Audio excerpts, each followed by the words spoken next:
E com certeza você vai vir de lá dizendo, realmente é tremendo e eu quero levar muitas pessoas, amém? Querido, a palavra que eu trago hoje, quero que você fique de pé para nós orarmos. É uma palavra que eu compartilhei com a pastora Ellen, vinha chegando, a gente trabalha aqui na igreja na quarta-feira pela manhã. E quando eu entrei aqui, como a gente trabalha na tesouraria, nós somos responsáveis para averiguar as ofertas dos caixotes. O Espírito bradou um versículo no meu coração.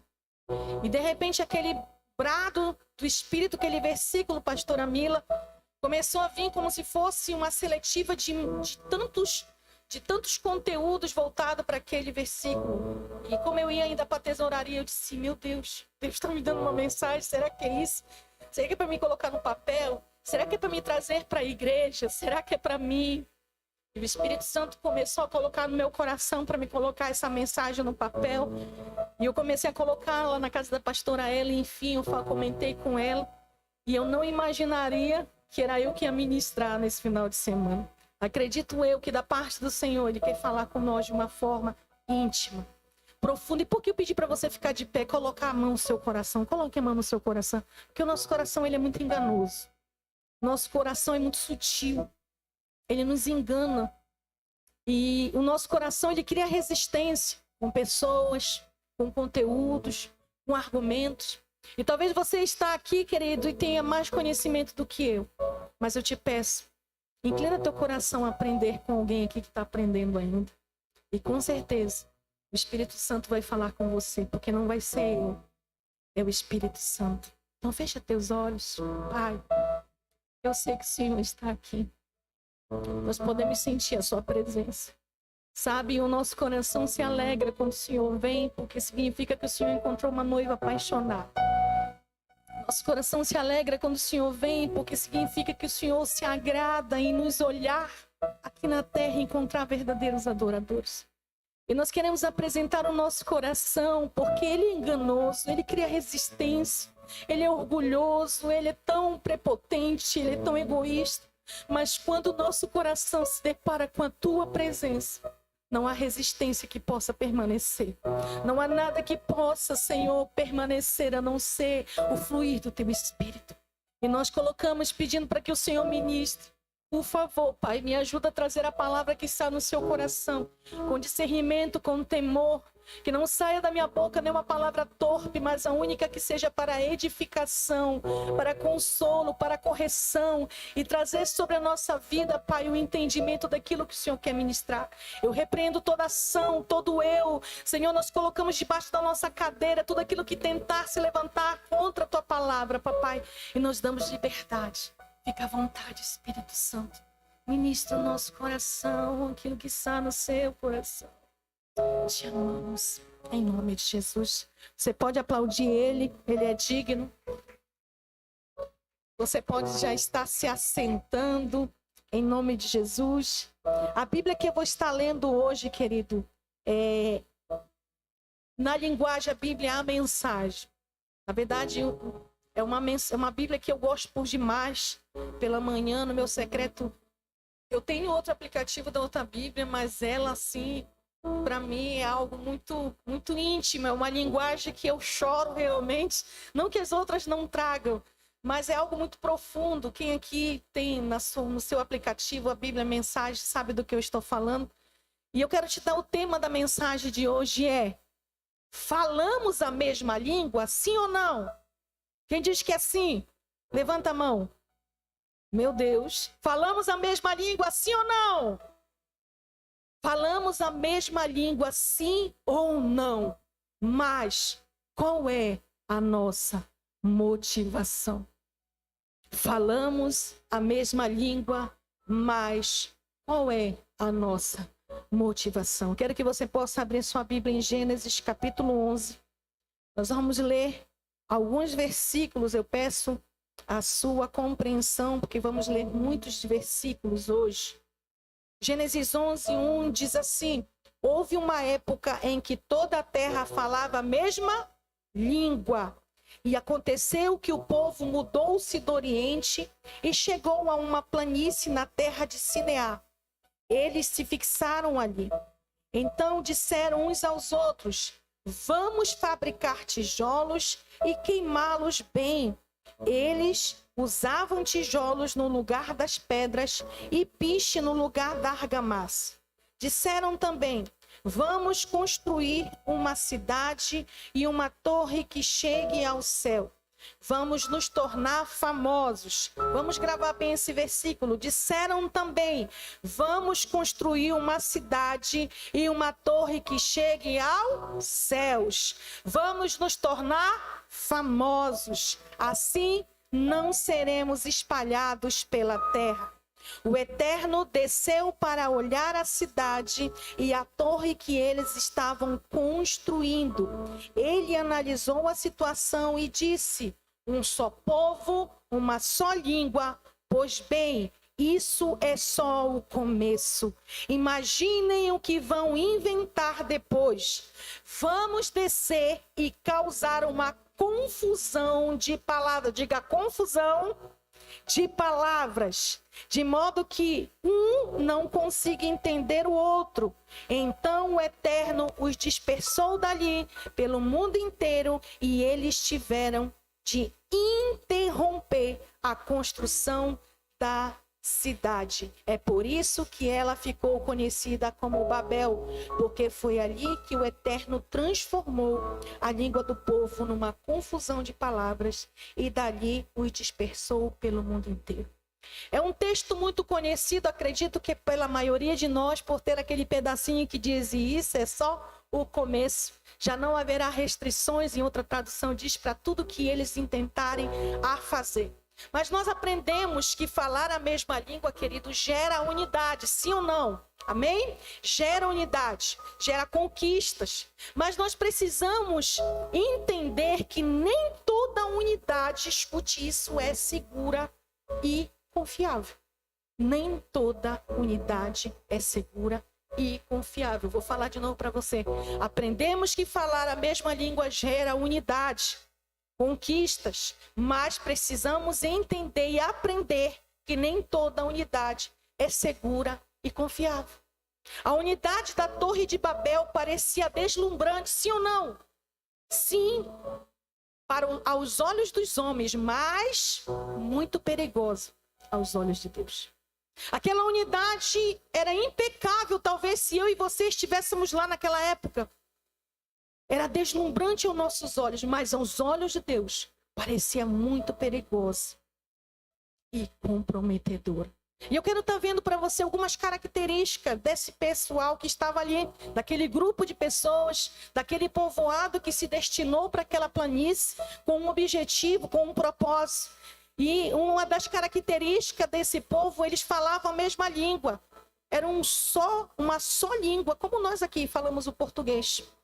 Uma só língua, era concordância. Imagino eu que eles estavam: não, nós vamos construir ali, nós vamos fazer ali, vamos, o que vocês acham? A opinião, eu acredito que eles pediam a opinião entre eles, porque a Bíblia fala que eles falavam uma só língua. Outra característica, eles andavam juntos, viviam juntos, comiam, bebiam juntos. Outra característica, eles planejavam juntos. Tudo que eles estavam tentando fazer, eles faziam juntos. Outra coisa que eles faziam, a característica deles, eles edificavam juntos, amém? Querido, até aqui, onde nós vemos essas características, eu pergunto para você, tinha alguma coisa de errada, sim ou não? Não, não tinha nada de errado. Claro que não tinha, porque eles estavam fazendo o quê? Tudo junto. Vamos falar a mesma língua. Fale aí no seu lugar, a mesma língua, o mesmo pensamento, o mesmo objetivo, a mesma meta. Eles edificavam juntos. Então, até aqui, tudo de bom. Estava muito legal. Até que aconteceu algo. Para qualquer líder, esse é o maior, eu posso dizer assim, ajuntamento mais esperado ou desejado. Quem é que não quer uma igreja assim, né? Quem que não quer um grupo de life assim? Quem que não quer um grupo de área assim? De setor? Que fale a mesma língua, que pense o mesmo pensamento, que tenha o mesmo planejamento. Todos nós. Para qualquer líder, esse ajuntamento era muito esperado ou desejado. Para quê? Para conquistar. Conquistar o quê? Territórios. Mas, querido, para Deus foi algo muito perigoso. Volto a dizer, para qualquer outro olhar humano, talvez até para nós, se estivéssemos naquela época, seria a equipe perfeita. O ajuntamento perfeito. Pois eles estavam unidos em uma meta, em um propósito. Mas para Deus, essa edificação era perigosa e arriscada. Querido, para fazer Deus ter que descer do céu até a terra, o negócio era muito sério. Sabe, querido, o que importa para Deus não é a quantidade de pessoas que estão com você ou concordam com você. Sabia disso? Vou ler novamente. O que importa para Deus não é a quantidade de pessoas que estão com você ou concordam com você. O que importa é a motivação do coração dessas pessoas. Motivação tem a ver com sentimentos e emoções. Motivações têm a ver com o lugar mais secreto do nosso coração. Por isso que eu pedi para você colocar a mão no seu coração, porque a Bíblia fala, Provérbios 4, 23, sobre tudo que se deve guardar, guarda o teu. A Bíblia não está dizendo guarda dinheiro. A Bíblia não está dizendo guarda o teu carro. A Bíblia não está dizendo guarda a tua casa. A Bíblia não está dizendo guarda algum bem material. A Bíblia diz que sobre tudo que se deve guardar, guarda o teu coração, porque dele procede as fontes de vida eterna. E o nosso coração, ele é muito sutiloso, gente. Ele é muito perspicaz. É no estralar de dedo, muitas das vezes. Às vezes até gente, quando já veio, já foi. Olha o que Jeremias 17, no versículo 9, na tradução da Bíblia Mensagem, fala. Você pode colocar aqui, minha filha, Jeremias 17, 9, na versão que você tem. E eu vou ler na versão da Bíblia Mensagem. O coração humano é território sombrio. Uau! É enganoso. Um enigma que ninguém consegue decifrar. Mas eu, o Eterno, investigo o coração e examino o coração humano. Vou à raiz de tudo. Eu trato um homem como ele é na realidade e não pela aparência. Olha aqui na nossa versão. O coração é mais enganoso que qualquer outra coisa. E sua doença é incurável. Quem é capaz de compreendê-lo? Você entende agora? Volta a ler aqui o que eu li para você. O que importa para Deus não é o ajuntamento de quantidade de pessoas que concordam ou que dizem estar com você. O que importa para Deus é a motivação daquelas pessoas que estão com você e que concordam com você. Esse é o ponto importante. Essa é a parte muito fina do ajuntamento que nós temos feito ou queremos fazer. E eu vou dar um exemplo de motivações de pessoas, de alguns homens na Bíblia. Eu poderia citar vários, mas o nosso tempo não dá. E eu vou te dar um exemplo de alguns homens que foram tão usados, levantados por Deus, mas infelizmente deixaram com que suas motivações erradas estragassem seu propósito, estragassem o processo de Deus na sua vida. E o primeiro é Saul. Meu Deus! Saul foi aquele que correu atrás das jumentas. Saul foi aquele escolhido por Deus, ungido por Samuel. Um homem que se tornou rei. E a Bíblia fala, querido, que ele quando viu, porque Davi derrotou Golias, seu coração mudou a motivação, o trajeto do propósito. E o Senhor o rejeitou. Porque a motivação do coração de Saul se transformou em iniquidade.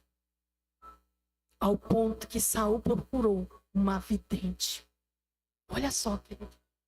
O cuidado das motivações do nosso coração. Eu não vou ler o versículo porque não dá tempo, mas você pode marcar aí na sua Bíblia, 1 Samuel capítulo 28. Saul ficou transtornado, irado. E foi ele que enviou Davi a derrotar Golias. Outra pessoa, Absalão, juntou-se a um grupo de revoltados contra Davi e foi morto. 2 Samuel, capítulo 15, você pode estar lendo na sua casa. Absalão, filho legítimo de Davi. Satanás entrou no coração, mudou a motivação, e ele é o próprio que se levantou contra o seu pai, se constituiu rei em Hebrom, e depois conseguiu ajuntar várias pessoas, um povoado, e convenceu eles a falarem a mesma linguagem deles, pastora Bela. Lembre que todos esses homens que eu estou citando aqui conseguiram convencer um grupo de pessoas que falavam a mesma língua, o mesmo pensamento. E esses homens se juntaram até mesmo Aitofel. Você sabe quem era Aitofel? Conselheiro de Davi. E conhecia todas as fraquezas de Davi. Sabia quais eram as áreas que Davi poderia ser atacado e ser surpreendido. O próprio Aitofel foi convencido a se levantar contra Moisés por causa de uma motivação errada. Outro, Jefté. A Bíblia fala que depois de expulso e rejeitado pela sua casa, uniu-se a um grupo de homens vadios. A Bíblia fala assim mesmo, vadios, maldosos. E sua motivação de vingança levou ele a não ter descendência. Jefté, a Bíblia fala que ele era um homem forte, valente, porém filho de uma prostituta. Gileade foi dar uma passeadinha lá fora, arranjou uma lá numa noite e gerou Jefté. E Jefté cresceu rejeitado dentro da sua casa, não suportou a pressão e foi embora e se juntou a um grupo de pessoas, filhos de Belial. E a sua motivação mudou. A motivação de Jefté se tornou uma vingança muito grande, ao ponto que ele não se preocupou com a sua descendência. Teve que sacrificar em voto ao Senhor a sua própria filha. Outro exemplo, Judas. Sua motivação pela avareza era tão grande que ele vendeu, ou ele achou que ele tinha direito de vender o seu próprio Jesus por 30 de moedas como um objeto. Olhe para quem está do seu lado, diga assim: Judas andava com Jesus, falava com Jesus, mas sua motivação era errada. Por último, querido, eu não posso deixar de colocar essa pessoa que teve uma motivação totalmente errada, foi Lúcifer. Lúcifer era um anjo de luz, e sobre a sua cobertura, sobre a sua autoridade, havia comitivas de anjos. Lúcifer, querido, era um anjo de luz muito nobre, muito lindo. Ele comandava o louvor ali ao Altíssimo, mas o seu coração se corrompeu e achou-se iniquidade e levou consigo a terça parte dos anjos para o inferno. Aqui eu quero que você possa abrir a sua Bíblia em Ezequiel. Ezequiel, capítulo 28. Nós vamos estar lendo, se quiser pode jogar aqui no telão, eu vou estar lendo aqui na minha tradução. Ezequiel, capítulo 28. O versículo 11 em diante. Vamos lá.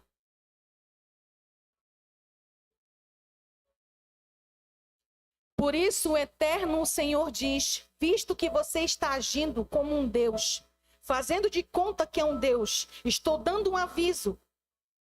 Vou enviar estrangeiros contra você, a mais perversa das nações. Eles desembainharão a espada e farão picadinho da sua reputação de sábio. Eles furarão a bolha das suas pretensões de ser Deus.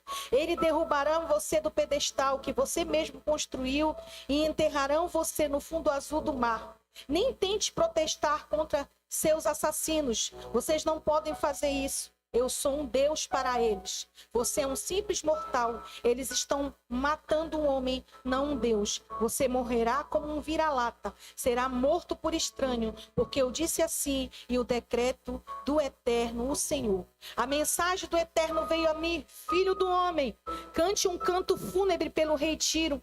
Diga a ele uma mensagem do Eterno, o Senhor. Você tinha tudo ao seu favor. Você estava no Éden, o jardim de Deus. Você estava vestido de esplendor. Seu manto enfeitado com joias, sárdio, topázio e diamante, berilo, ônix e jaspe, safira, carbúnculo e esmeralda.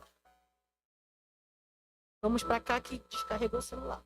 Você era inculpável em seus caminhos, desde o dia em que você foi criado até que se achou maldade em você. Por meio do seu amplo comércio, você encheu-se de violência e pecou. Por isso eu o lancei, humilhado, para longe do monte de Deus e o expulsei, ó querubim guardiã, do meio das pedras fulgurantes. Querido, seu coração tornou-se orgulhoso por causa da sua beleza e você corrompeu a sua sabedoria por causa do seu esplendor. Por isso eu o atirarei à terra, fiz de você um espetáculo para os reis. Por meio dos seus muitos pecados e do seu comércio desonesto, você profanou o seu santuário. Por isso fiz sair de você um fogo que o consumiu e reduziu você a cinzas no chão, à vista de todos os que estavam observando. Esse se chama Satanás hoje. Lúcifer, um anjo querubim da guarda. E sabe que ele foi capaz, quando se achou-se iniquidade, ele levou a terça parte de anjos com ele. Olhe para quem está do seu lado, diga para ele, falavam a mesma língua, tinham o mesmo pensamento, mas a motivação era errada. O coração de Satanás se corrompeu, deixou com que a iniquidade, ele quis ser como Deus. Querido,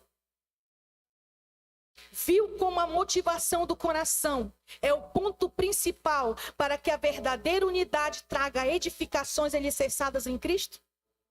Você vê que não é apenas um ajuntamento? Quem lembra a história do Joãozinho aqui? Joãozinho senta, quem lembra? Joãozinho senta, eu não sento. Joãozinho senta, eu não sento. Joãozinho senta. Ele disse, olha, eu posso estar sentado, mas por dentro eu estou de pé. Porque a motivação é que pode fazer um estrago ou pode trazer resultados surpreendentes.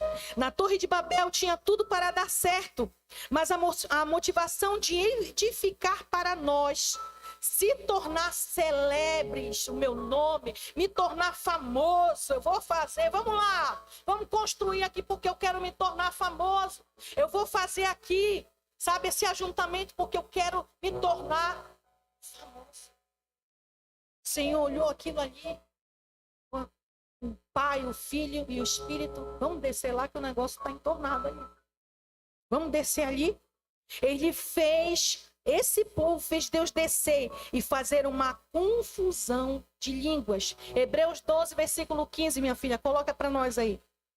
Hebreus 12, o versículo 15, que diz assim, cuidem que ninguém se exclua da graça de Deus, que nenhuma raiz de amargura brote e cause perturbação, contaminando muitos, que não haja nenhum imoral ou profano, como Esaú, que por uma única refeição vendeu os seus direitos de herança como um filho mais velho. Nós vamos ficar no versículo 15. Que não haja nenhuma raiz de amargura, que não haja em nós, querido, algo que venha comprometer o reino. Que não haja em nós nada que venha causar o dano ao reino. Eu quero fazer uma pergunta para mim e para você. Quando estamos reunidos com os nossos liderados, qual é a nossa motivação naquele ajuntamento? Qual é a nossa motivação? É a causa do reino ou é a minha vontade?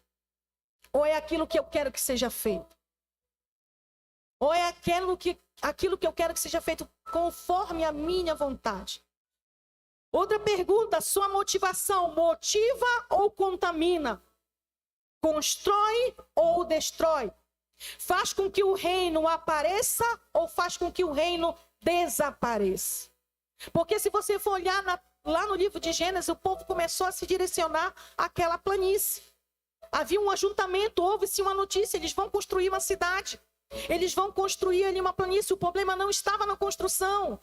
O problema não estava, sabe, no ajuntamento. O problema foi que eles começaram a se aproveitar da situação para querer ser famosos, para quererem ser homens que eles aparecessem. E nós precisamos entender que a edificação hoje de nós como igreja é para que ele apareça, é para que o reino apareça, é para que de fato os homens conheçam o reino de Deus entre os homens. Nós precisamos ter esse cuidado, querido, muito, muito. Porque você faz o que você faz do jeito que você faz. Quem aqui já conheceu algo que começaram a fazer, não deu certo e parou? De repente vem uma intervenção de Deus e parou. Com certeza, ouso dizer, a motivação talvez não tinha o reino em primeiro lugar. A motivação talvez não tinha o reino em primeiro lugar. Coloca para nós Provérbios 11:14, meu filho, aí. Provérbios 11:14 diz assim: sem diretrizes a nação cai. O que a salva é ter muitos conselheiros. Escute uma coisa, olhe para mim, com muito amor e com muito carinho. Se você tem visto ajuntamentos que estão denegrindo essa obra, esse reino, se você está no meio de pessoas que são filhos de Belial, que declinam, que ficam fazendo essa obra, sabe, ser mal falada, se estão criticando sua liderança, meu conselho para você, pula fora desse ajuntamento. Sai de lá. Se os ajuntamentos que nós temos ido, querido, só tem sido para desconstruir aquilo que nós temos feito do reino, sai de lá. Sai de lá, porque a motivação do teu coração pode mudar. E assim como Satanás achou-se iniquidade, pode começar a se achar iniquidade em nós. Quando você encontrar alguém que não vai concordar, e vai ter alguém que não vai concordar com os projetos, com aquilo que é colocado, vai, nós somos ser humano. Mas quando você encontrar alguém nesse nível, ajuntamento de pessoas que se reúnem para fazer com que elas sejam conhecidas pela sua vontade, pelo seu querer, que o reino ande de conforme elas querem, por favor, se retire. Se você não puder se retirar, seja a ponte para que de fato o reino apareça nesse ajuntamento. Quem está me entendendo? Pule fora dos ajuntamentos que sejam para denegrir, difamar, manipular pessoas. Vou te dizer uma coisa, eu apanhei muito, muito no início da minha caminhada cristã. Sabe, teve uma frase hoje pela manhã, quando eu fui orar, o Espírito Santo fez eu lembrar de uma frase. Uma frase não, o pastor Dani chegou aqui, ele disse assim, olha, Oriximiná foi uma escola. Alguém disse para ele, então seja bem-vindo à faculdade. E eu quero te dizer uma coisa, ainda bem, porque você chega na faculdade, quem passou pelo ensino fundamental e médio, espiritualmente. Se chegamos aqui, é porque a gente já passou. E eu te digo uma coisa, essa palavra hoje é para mim. Porque eu apanhei muito por encontrar pessoas e ajuntamento de pessoas que denigriam, que eram contra, mas eram tão covardes ao ponto de não falar e procurar e resolver. E nessa hora, o reino desaparece. Quem está me entendendo, querido? Rebeliões começaram por ajuntamento de pessoas que falavam a mesma língua, mas não seguraram a língua, tiveram motivações diabólicas. Deixa eu dizer uma coisa, quando você encontrar uma igreja que saiu de rebelião, tá? Não é que saiu de bênção. Se saiu debaixo de bênção, meu irmão, tá abençoado. Mas uma igreja, alguém que saiu em rebelião, em ajuntamento, sai de lá. Presta atenção em todas as igrejas que se levantaram debaixo de rebelião, elas não rompem, pastor amigo. Não rompe. É um ministério que fica decaído, querido. É um ministério que vai, e de repente vai. Não, volta. Sabe por quê? Falavam a mesma linguagem, mas a motivação era diabólica. A motivação era totalmente errada. E se você for olhar hoje, maioria de ministérios que se fundaram, muitos foram que saíram insatisfeitos com lideranças, insatisfeitos da maneira que a igreja trabalha. E que infelizmente muitos, por não ler a Bíblia, por entrarem num caminho de emoção, em seguir a homens, foram juntos. E que sofrem consequências amargas. Nós precisamos ter cuidado. Olhe para quem está do seu lado e diga assim, seja um bom conselheiro. dê direções que não tragam dano ao reino. Você vai encontrar alguém satisfeito comigo no louvor. Você vai encontrar alguém satisfeito com a pastora Mila no distrito lá. Você vai encontrar alguém insatisfeito no ministério mais de Deus. Você vai encontrar. Mas seja alguém que dá direção sábia para resolver. Não alimenta a ferida. Não alimente lepra. Sabe por quê, querido? Se nós alimentarmos ferida, essa ferida vai vir um dia contra você. A conta chega. Eu te falo isso não por ouvir falar, eu te falo isso porque eu senti na pele. Deixa eu te dizer uma coisa, toda história tem seus dois lados. Toda história tem seus dois lados. Procure saber os dois lados da história, porque se você ficar só do um, só de um lado, você pode ter ficado do lado errado. Olhe mais uma vez para quem está do seu lado, diga assim, seja um bom conselheiro, para que o reino não sofra dano. Olha que o apóstolo Paulo fala, que ele nos ensina. 1 Coríntios, nós vamos ver aqui o apóstolo Paulo falando algo muito impressionante. 1 Coríntios capítulo 1, 3, perdão, meu filho. 1 Coríntios 3, versículo 1 em diante. A vocês, graça e paz. Irmãos, não pude falar a vocês como a espirituais, mas como a carnais, como a crianças em Cristo. Dei a vocês leite e não alimento sólido, pois vocês não estavam em condições de recebê-lo. De fato, vocês ainda não estão em condições, porque ainda são carnais, porque visto que há inveja e divisão entre vocês, não estão sendo carnais e agindo como mundanos? Pois quando alguém diz, eu sou de Paulo, e outro, eu sou de Apolo, não estão sendo mundanos? Outra tradução diz, não estão sendo infantis? Afinal de contas, quem é Apolo? Quem é Paulo? Apenas servos por meio dos quais vocês vieram a crer, conforme o ministério que o Senhor atribuiu a cada um. Eu plantei, Apolo regou, mas Deus é quem fez crescer. Vamos repetir, diga, volta lá o versículo, meu filho. Diga, eu plantei, Apolo regou, mas Deus é quem fez crescer. Olha para quem está do seu lado, diga assim, lembre que quem faz crescer é Deus. Vamos lá. De modo que nem o que planta, nem o que rega são alguma coisa, mas unicamente Deus que efetua o crescimento.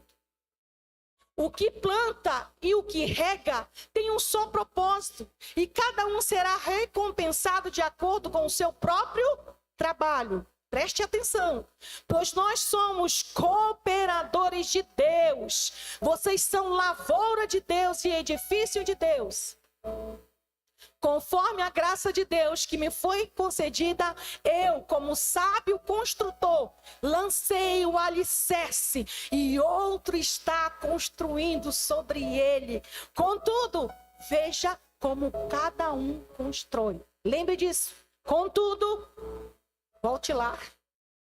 Veja como cada um constrói. Porque ninguém poderá colocar outro alicerce, além do que já está posto, que é Jesus Cristo.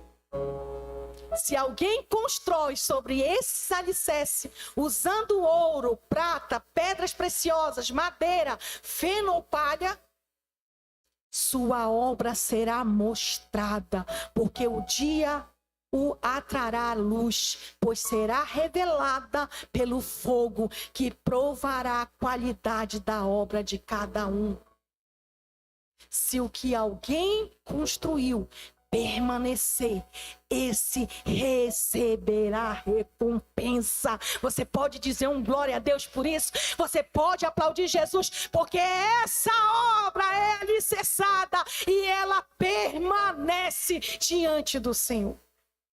Meu Deus, esse versículo é muito forte e me traz um temor, porque o apóstolo Paulo diz que o alicerce é Cristo.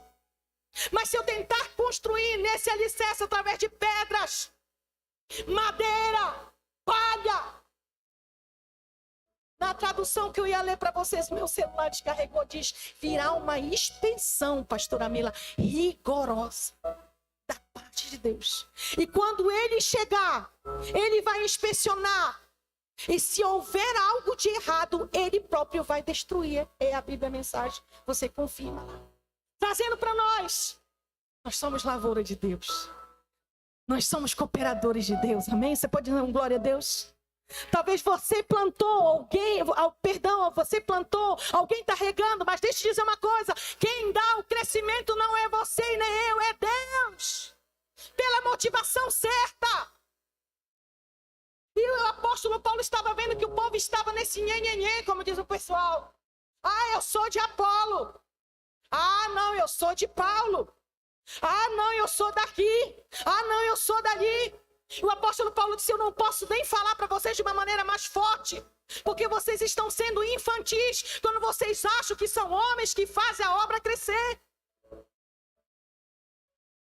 E o apóstolo Paulo estava dizendo: eu plantei, Apolo regou, mas Deus dá o crescimento. Ei, talvez você só plantou. Talvez eu diga assim: foi só eu que plantei. Para chegar aqui teve lágrimas de alguém, sim. Mas se você plantou, alguém regou. E se alguém regou, hoje esse crescimento é para que o reino apareça sobre essa cidade. Nós precisamos entender isso. Nós estamos num ano dos alicerces inabaláveis. E eu vou te dizer uma coisa: nossos alicerces estão sendo sacudidos. E se o Senhor encontrar em nós o alicerce chamado Cristo, quando Ele vier e fazer a inspeção rigorosa, Ele vai nos encontrar firmes e inabaláveis. Mas nós precisamos entender que a motivação para que esse reino apareça, precisa estar de conformidade com o reino. Somos aqueles que lançam fundamento como um prudente construtor. Eu pergunto para você: que material você tem usado lá dentro do seu setor, dentro da sua área, dentro do seu life? Que material nós temos usado dentro do nosso distrito? Que material nós temos usado dentro do nosso ministério? É um material que edifique, que consolida, que traz santidade. Se é esse material, nós vamos permanecer inabaláveis. Com esse material é palha. Com esse material, conta-se uma história, não sei se eu vou contar direitinho, talvez você conheça. Um certo homem, ele pediu para um amigo que era pedreiro construir uma casa para ele. Ele disse: olha, eu vou voltar daqui a um tempo, vou te deixar todo o material necessário, vou te deixar uma quantidade de dinheiro.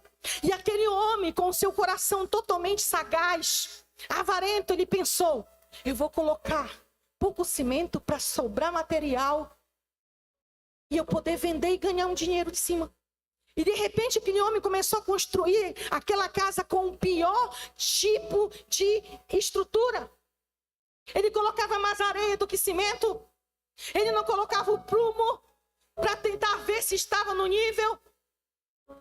E ele usou, e ele estava achando que ele estava muito bem sucedido, porque estava sobrando material. Ele poderia no final ganhar bons trocados. Mas o dono da casa chegou. Diga: o dono da casa voltou no tempo determinado. E quando ele chegou, ele olhou aquela casa, ele disse assim: por fora era muito bonito, pastora amiga. A fachada era de primeira, mas os alicerces estavam comprometidos. As paredes estavam comprometidas. E sabe o que aconteceu? Aquele dono disse assim: como você foi fiel em construir essa casa, eu vou dar ela para você. E deu a chave daquela casa. Eu pergunto para você e para mim: como o coração daquele homem ficou depois de saber que a própria casa que ele estava construindo seria dele? Quem me entende, querido, que a motivação é algo muito, muito, muito importante para nós estarmos sendo bem-sucedidos. Somos aqueles que lançam o fundamento como um prudente construtor. Construa. Escute para nós, distrito. Construa um distrito como um prudente construtor. Construa uma área como um prudente construtor. Construa um setor como um prudente construtor. Construa um ministério como um prudente construtor. Porque a expansão da parte de Deus vai vir. Veja, porém, como cada um constrói. Construções, querido, baseados em disseminação, em contendas, fofocas e porfias. A expansão vai vir. A expansão da parte de Deus vai vir. E essa obra, a Bíblia fala, será destruída. Mas a pessoa, ela não será destruída. A Bíblia fala que ela passará pelo fogo. Ela será aprovada pelo fogo. Por isso que nós precisamos ter, sabe, muito temor. Construções baseadas em linguagem que por detrás são motivações erradas. Fará o próprio Deus descer na terra e confundir as línguas. Não tem como romper. Não rompe. Não tem como romper. Eu não vi alguém romper. No nível quando a motivação é errada. Não rompe, gente. Os frutos vêm à luz do dia.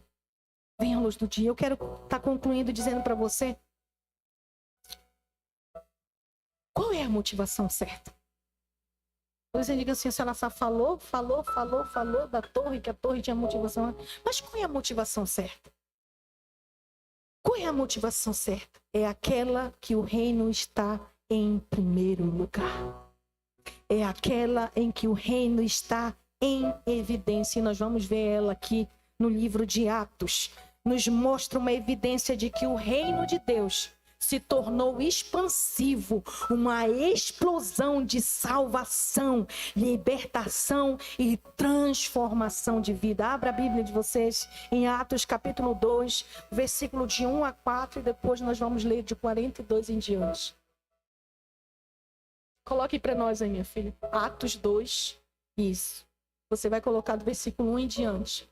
Chegando o dia de Pentecoste, estavam todos reunidos num só? Vamos lá. De repente veio do céu um som como de um vento muito forte e encheu toda a casa na qual estavam assentados. E viram o que parecia línguas de fogo que se separaram e pousaram sobre cada um deles. Todos ficaram cheios do Espírito Santo e começaram a falar noutras línguas conforme o Espírito os capacitava. Haviam em Jerusalém judeus devotos a Deus vindos de todas as nações do mundo. Ouvindo-se o som, ajuntou-se uma multidão que ficou perplexa, pois cada um os ouvia falar em sua própria língua. Diz, pois cada um ouvia eles falando na sua própria língua. Agora vamos para o versículo 42. Eles se dedicavam ao ensino dos apóstolos e à comunhão, ao partir do pão e às orações. Todos estavam cheios de temor e muitas maravilhas e sinais eram feitos pelos apóstolos. Os que criam mantinham-se unidos e tinham tudo em comum. Vendendo suas propriedades e bens, distribuíam a cada um conforme a sua necessidade. Todos os dias continuavam a reunir-se no pátio do templo, partiam o pão em casa e juntos participavam das refeições com alegria e sinceridade de coração. Essa é a verdadeira unidade com a motivação certa. Pare para pensar no livro de Gênesis. O que aconteceu? O Senhor desceu e confundiu as línguas. No livro de Atos, o Espírito Santo desceu e uns aos outros entendiam a sua linguagem materna. Foram cheios do Espírito Santo. No livro, querido, de Gênesis, o Senhor desceu ali e trouxe uma confusão e espalhou. No livro de Atos, o Senhor desceu e houve um ajuntamento e os números de salvos foram de 5.000 pessoas sendo salvas. Sabe por quê? Porque ele derramou uma linguagem do Espírito. Ei, a verdadeira unidade vai vir do céu e vai trazer sobre nós essa mesma língua, onde o reino de Deus apareça. No livro de Atos, Deus desceu através do Espírito e batizou o povo com variedade de línguas. Essa unidade é a verdadeira que traz a motivação certa. E eu quero te convidar, fica de pé nessa manhã. Eu não sei, queridos, de fato e de verdade, em qual ajuntamento você está. Permita-me dizer, se você está no ajuntamento da Torre de Babel, eu te aconselho nessa manhã, vem para o ajuntamento do livro de Atos. Se você está no ajuntamento onde há um propósito de construir uma torre para você aparecer, vem para o ajuntamento do livro de Atos, que vai fazer o reino de Deus aparecer entre os homens. Coloque a mão no seu coração. Se você quiser, querido, junto comigo, eu te convido a vir aqui na frente para nós clamarmos. Sabe? Que Deus encontre em nós uma motivação que seja a única que Ele apareça. Que o Senhor nos liberte de nós. Que o Senhor nos liberte de nós mesmos. Que o Senhor possa encontrar em nós uma motivação que faça, como o apóstolo Paulo diz, importa que ele cresça. João Batista falou, importa que ele cresça, eu não quero aparecer. Sabe, por muitas das vezes, querido, quando Deus faz algo através de mim, alguém vem dizer, olha, Deus usou a senhora para falar comigo. Você sabe o que acontece comigo? Eu me escondo, porque eu não tenho que entender que sou eu, é Ele.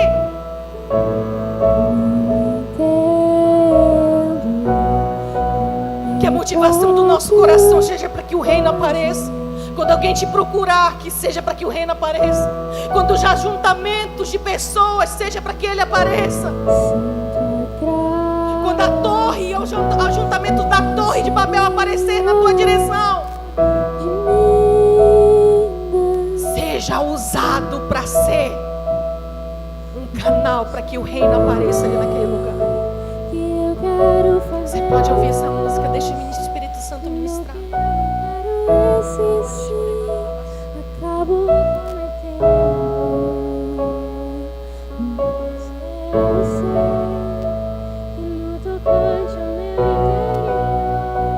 tenho prazer na sua lei.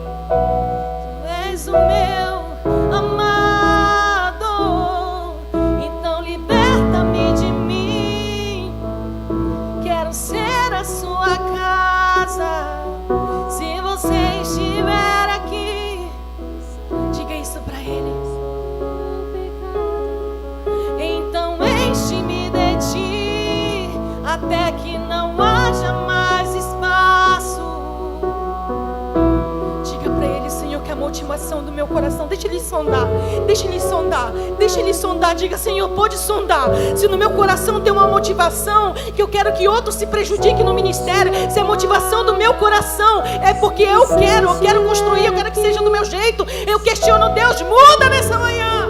O pecado, enche-me de ti, até que não haja mais espaço. Quando estou em tua presença. Você pode cantar isso pra ele. Então liberta-me de mim. Eu quero ser a sua casa. Se você estiver aqui, eu sei, eu venço o pecado. Senhor, nós oramos, Pai, nessa manhã. Liberta-nos de nós mesmos. Liberta, Senhor, nós damos a liberdade para o Senhor vir fazer uma inspeção agora. Senhor, uma inspeção rigorosa e olhar o nosso coração e nos perdoa. Nos perdoa por todas as vezes que nós fomos, sim, Torre de Babel. Nos Nos perdoa por todas as vezes que nós pensávamos em edificar para nós. Nós pensávamos em tornar o nosso nome famoso. Nos perdoa como igreja nessa manhã. Nós te pedimos perdão, papai. Nós pedimos perdão e que comece a partir de hoje uma nova construção com um alicerce chamado Jesus Cristo dentro de cada um de nós. Porque, Senhor, Pai, o apóstolo Paulo fala que nós devemos construir como um prudente construtor, Pai. Nós queremos construir a partir de hoje. Nós queremos construir para que o reino apareça. Pai, que venha sobre nós como naquele dia, como no livro de Atos dos Apóstolos, que haja a compreensão da linguagem do Espírito sobre nós. Que haja a compreensão da linguagem do Espírito sobre nós. Não mais confusão. Não mais confusão como no livro de Gênesis, como na Torre de Babel. Não, não, não. Que venha sobre nós, que venha sobre nós, que venha sobre nós a língua do Teu Espírito, a língua que edifica, aonde os salvos serão salvos, aonde, Senhor, nós vamos nos reunir, repartir o pão de casa em casa, nós vamos falar a mesma língua, vamos fazer com que o reino não sofra dano, vamos proteger o reino, vamos cuidar do reino, que venha sobre nós. Até que não haja mais espaço, estou na Tua presença, o meu viver é transformado. Possa a mão no seu coração, diga Jesus. Diga bem no seu cantinho, Jesus, me ajuda a cada dia sondar a motivação do meu coração em tudo que eu faço na obra de Deus. E se algum dia, porventura, a motivação do meu coração quiser mudar, por favor, diga por favor, não deixe que Teu Espírito me convença para viver dentro do propósito, do caminho que o Senhor tem para mim com a minha casa. Pai, nós oramos e declaramos isso. Nós selamos sobre a vida de cada um, em nome de Jesus. Vocês são lavouras de Deus, alicerçados em Deus, e nada vai abalar nenhum de nós, em nome de Jesus. Você pode aplaudir Jesus bem forte. Querido, ainda aqui você não precisa sair. Tem alguém aqui nessa manhã que ouviu essa palavra, que de repente ainda não entregou sua vida para Jesus e quer hoje fazer essa aliança de paternidade, de filiação? Tem alguém aqui? Ou de repente você está aqui e diz assim: eu estou afastado, sabe? Eu deixei meu coração se esfriar e eu esqueci da minha comunhão com o Pai e quer reconciliar. Você pode vir aqui à frente. Você pode vir aqui. Se você veio e você é essa pessoa, não saia daqui sem reconciliar, sem voltar à comunhão da intimidade com o Pai, sem voltar ali, sabe, do seu secreto, em conhecer o Deus que você ama ou vai voltar a amar do lado de dentro. Tem alguém? Todos aqui já são filhos da casa. Amém? Deixa eu orar pela sua vida, em nome de Jesus. Pai, obrigada por essa palavra, Jesus. Eu creio que nós estamos saindo daqui com a convicção de uma construção com materiais essenciais do reino. Meu Deus, e a nossa construção terá um alicerce, um fundamento chamado Jesus Cristo em tudo que vamos fazer. E o nosso coração está saindo daqui com a motivação certa para que o Teu reino apareça, para que o Senhor apareça. Meu Deus, eu quero declarar uma semana de bênção, uma semana recheada, Senhor, de intimidade e relacionamento com o Senhor. Papai querido, hoje é o primeiro dia da semana, nós já Te agradecemos, uma semana onde muitos vão, Senhor, para os seus trabalhos, para os seus negócios. Eu declaro cada um deles bem sucedido. Que a graça salvadora e a comunhão do Espírito guarde o coração de cada um deles. Meu Deus, e que seja uma semana onde vamos edificar para que Teu reino apareça, em nome de Jesus. Se assim você crê, diga amém e aplauda Jesus. E antes de você sair, saúda pelo menos 5 pessoas, dizendo: você está alicerçada em Cristo Jesus. Deus abençoe.